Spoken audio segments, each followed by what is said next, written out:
Okay, so let's start our lecture today, and uh, I did some research about uh, the Weierstrass, the construction of the zeta function. So basically, uh, so yeah, so and y is the antiderivative of the Weierstrass p function. So uh, so first we start with the uh, we start with and also why the actually I think the zeta function is actually a I think it's actually convergent by itself. When we view like the three terms all together. So I'll illustrate in a minute. So we start with so we define let's see. So we define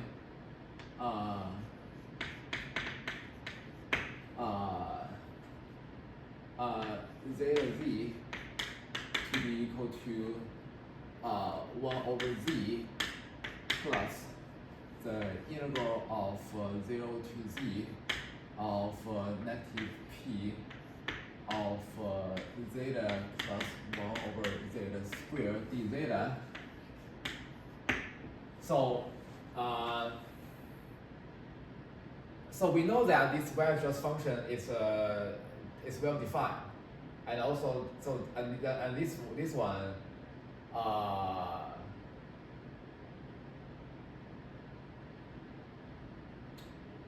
and this function is wait, I need to double check. Oh yes. So the Weierstrass function, right? So we know that the Weierstrass function it has, because why this is well defined, because so for the Weierstrass function so remember what Weierstrass function, it has the definition as so p of zeta is equal to 1 over zeta squared plus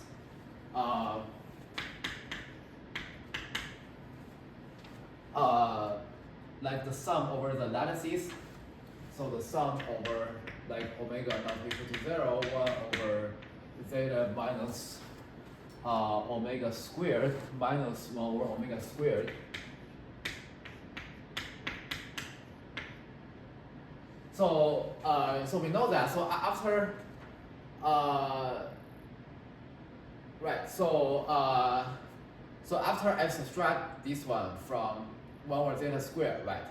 So then it has a removable singularity at 0. So therefore this function is well defined at 0. Yes. So therefore, like when we consider this one, so what we do is that, so we know that after removable singularity, so this is equal to we have, so where p zeta is equal to this one, and then after removal of singularity, we have this is equal to integral from 0 to z sum of the omega not equal to 0 of this guy, 1 over negative 1 over zeta minus omega squared plus 1 over, oh yes, so here, because we are taking the negative of the Weierstrass p function, so this is negative and this plus omega squared, and then d zeta. So now, so the question is that why this one becomes because finally we have the expression of the zeta function as like the form that we see on the book. So where like the the zeta function is just the sum of omega not equal to 0. So here sum of omega not equal to 0 of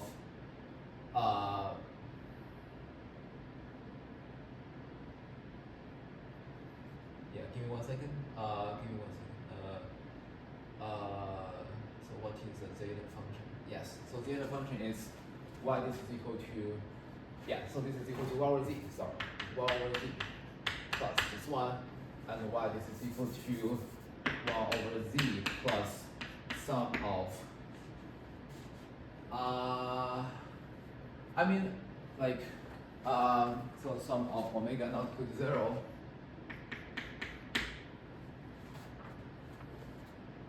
1 over z minus omega plus 1 over omega plus c over omega squared. So basically right. So basically here we have that. So here if we just integrate over finitely many terms, right? And then what we have is that so if we integrate the single terms, we will get exactly that. So this is like what we showed before, right? So plus 1 over omega squared is equal to d zeta, right? So this is equal to negative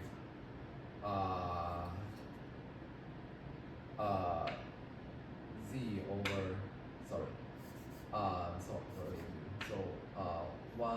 so 1 over z minus omega plus z over omega squared and then minus I plug in 0, right? So sorry, let me be more careful. So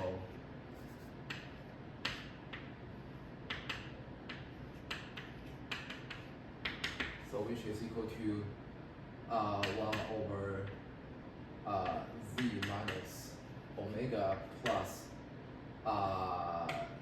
so this is zeta equal to z, so z over omega squared, and then minus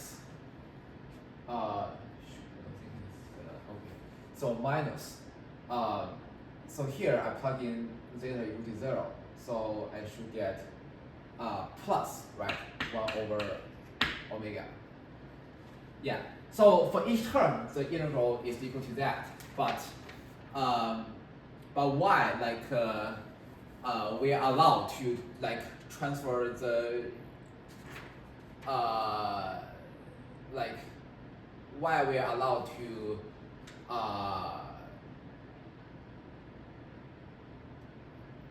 say that this whole thing is equal to just the sum of the integral of each term, right? So why we are allowed to put the integral sign inside these sum terms? So I think the idea is that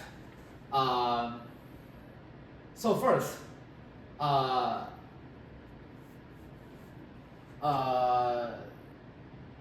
this one is converging, right? So why this one is converging? So actually I think there are two things that's going on.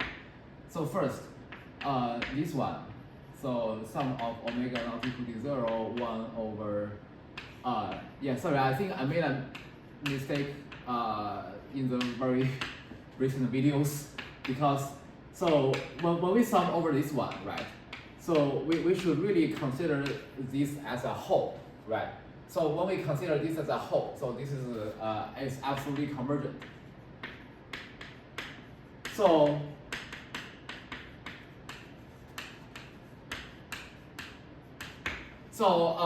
it is a consequence of the Weierstrass M test that if you give any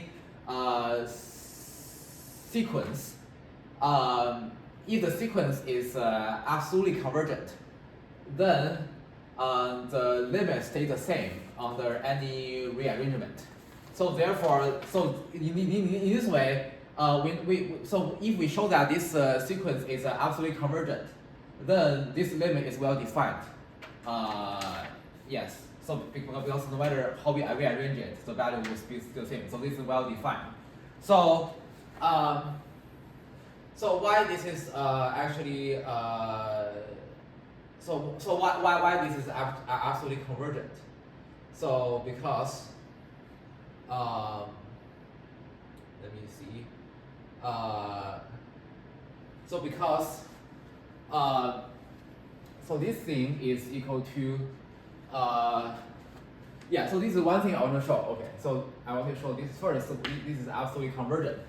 And second is that so why am I allowed to transfer the integration? So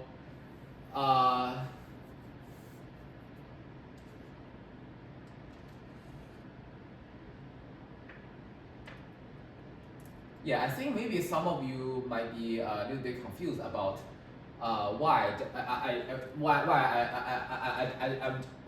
I don't just simply take the derivative of this guy and then show that, because I think if you take the derivative of this one, yeah, maybe I think like for me, I don't think it's so obvious that the derivative is if you take the derivative of this one, I don't think why it's obvious that it's still converging. Yeah, so I don't see the reason why this is still converging. So I mean, another thing is that for me, okay, so I know that because in calculus, so we know that, so in calculus we have shown that if we have like an expression, for example, a Taylor expansion of the natural log of x, right? So it has the expression, I forgot, like a 1 minus like some Taylor expansions, and then if I take the derivative on both sides, right? So then the derivative of natural log of x is equal to exactly the derivative of the Taylor expansion of the natural log of x. But strictly speaking, I'm not sure why this is true. Like I think like I'm just we are like I was just told that because okay, you take the derivative and then it's the derivative of the series, then it seems like it's very, yeah, it seems like it's works. It seems that it's the case, but however, strictly speaking, why this is true, right? So I don't know. So yeah, so I think I want to like really give a strict formulation of why we are allowed to, why is it true, why we are allowed to do that. So yeah, so why we are allowed to do that, and then so here we are approaching from the integration point of view, right? So we first we define the zeta z to be like the antiderivative, and then we show that this whole thing is actually equal to this one. So therefore we naturally get that we take the derivative, we will have it is equal to the we will get exactly the y-stress p function, the negative of y-stress p function. So let's do that. So okay, so here, so and the second thing is that, the second thing I want to show is that I want to show why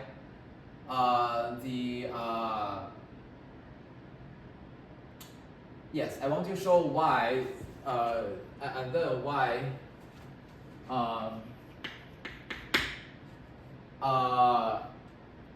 so why this limit can be, so basically why the integral, this integration can be put inside the infinite sum.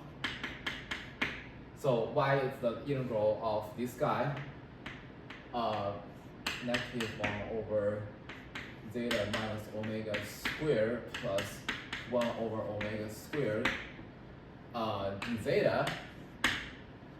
So this is equal to so basically this is equal to the sum of the integral, right? The integral of each term, right? So the integral of from 0 to z, right? Because we know that this guy, each term is exactly equal to the integral of each term inside here. So integral from 0 to z. Wait, where is it? Yeah, integral from 0 to z, negative 1 over zeta minus omega squared, and then plus 1 over omega squared d zeta. Yeah, so these are the two questions that I want to show.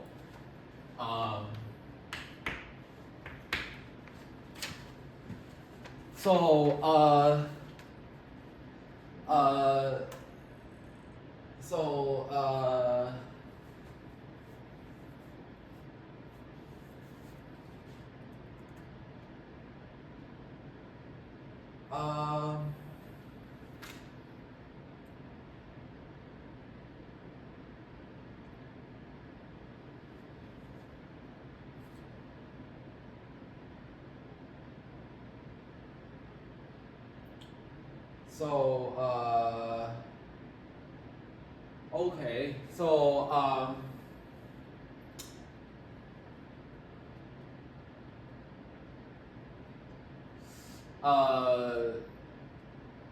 because I think my video is a little bit long for the past few like very past videos, so I want to keep it a little bit short. Yeah. So yeah. So let me just pause it here, and then I will come back to show the convergent argument and the second argument next time. Oh, it is not the time. Okay, so maybe I can still spend some time to show the convergent argument. Okay, so for the convergent argument, yeah. So for the convergent argument, so what do we have? So for the convergent argument,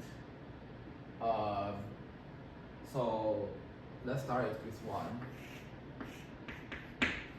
So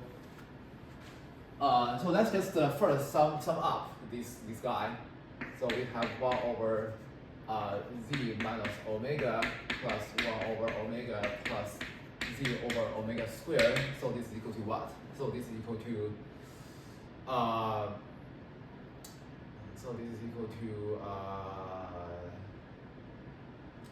so I have omega squared as a common denominator. Sorry, omega squared times z minus omega as the common denominator, and here I have omega squared. So here I have z minus omega, and then here we have times omega, and here we have plus z times z minus omega. So now this is equal to so here I have omega squared z minus omega. So here I have omega squared plus z omega minus omega squared plus z squared minus z omega.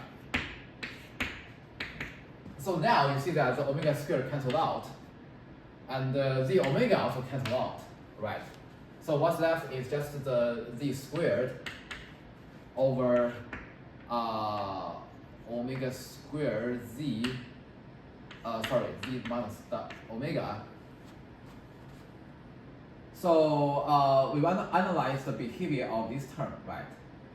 So so what do we do?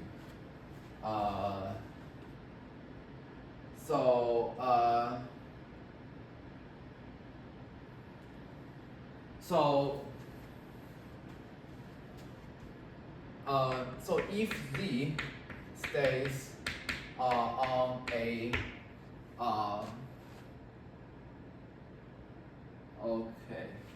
on a compact set modulus z less than equal to r,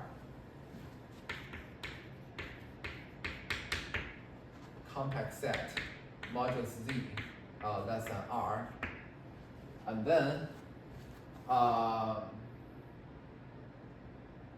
less than equal to r, and then omega, the modulus omega is bigger than 2r,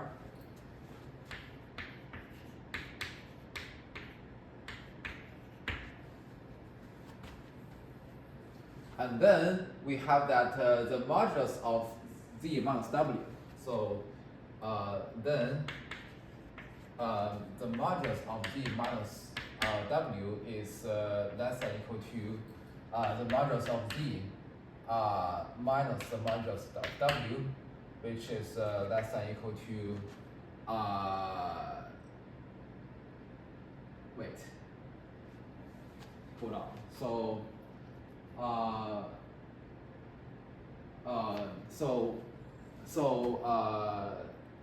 z is lies within the disk of radius r, right? And omega is something lies in the disk of radius 2r. So I think should I write it? I think I should write in another way. Let me check the notes. Okay, so this is true. So oh yeah, so my modulus of w minus modulus of v, right? Yeah. So let me check. So omega is equal to omega plus z. Sorry, omega is equal to z minus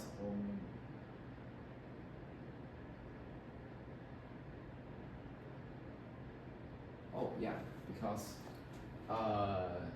yeah, omega is so I have is that I just want to split a z, so omega how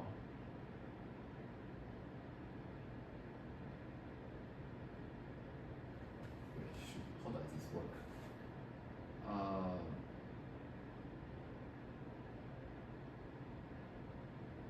Let me think.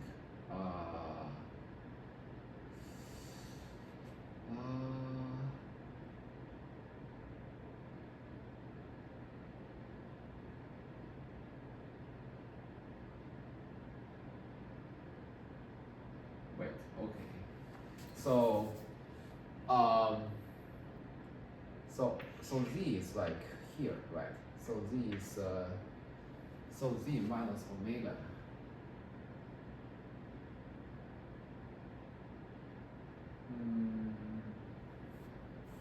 So z is a point here, and omega. So this is r, and then this is omega is here. So z minus omega. So basically that's the same thing as omega minus z, right? Okay, so omega minus z. So omega minus z. That's the same thing as which is yeah. So here I want to use omega is omega minus z plus z, right? So which is less than equal to modulus of omega minus z plus modulus z, right? And then so I have modulus of omega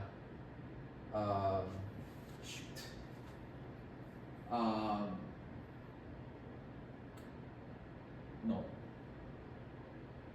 wait, still don't have that. Yeah.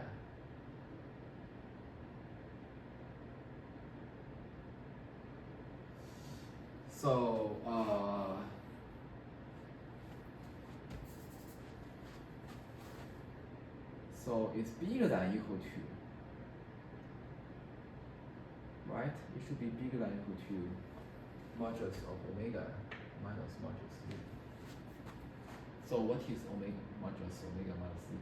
So it is the difference between omega and z. So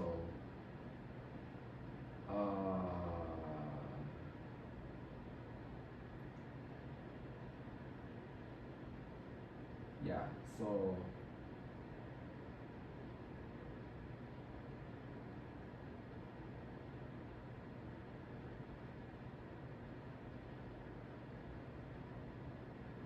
yeah, I think it should be true, right? Because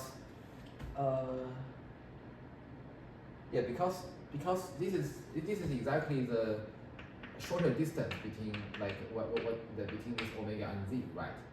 I think they are the shortest where this is exactly like they are on the same like ray, right? They lie in the same ray. So as long as they got tilted, right, the distance will strictly increase when these omega and z they tilt each other. So if I fix like omega and z on the same radius, I think it should be true. So let's see. So what inequality should I use? I think I should also use hold on. So which one should I use? Maybe I start with z minus omega.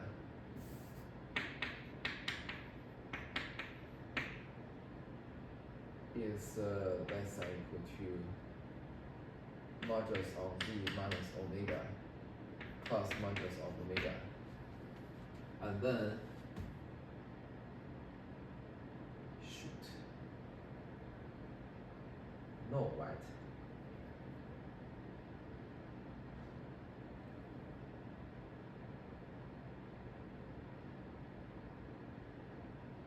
So what I get is that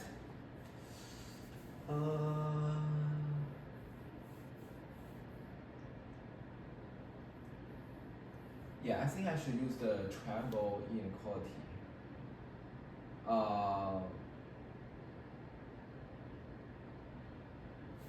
Wait, it reverts the triangle inequality, right? So what is it?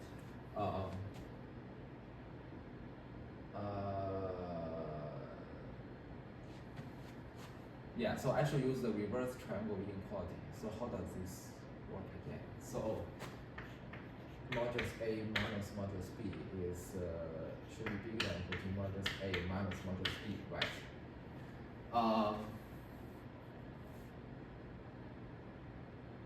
Yeah, so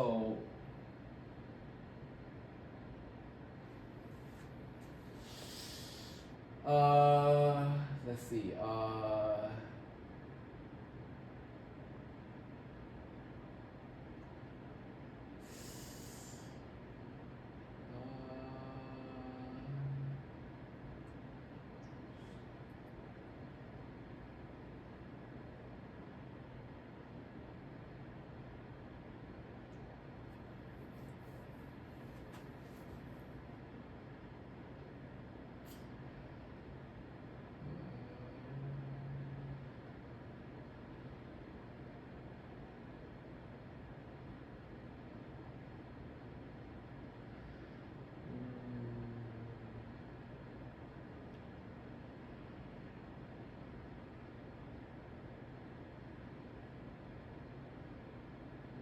Oh, I think it must be bigger than equal to. Yeah, so this is wrong. So, right. Because it can be, so the smallest one must be this one, right? So,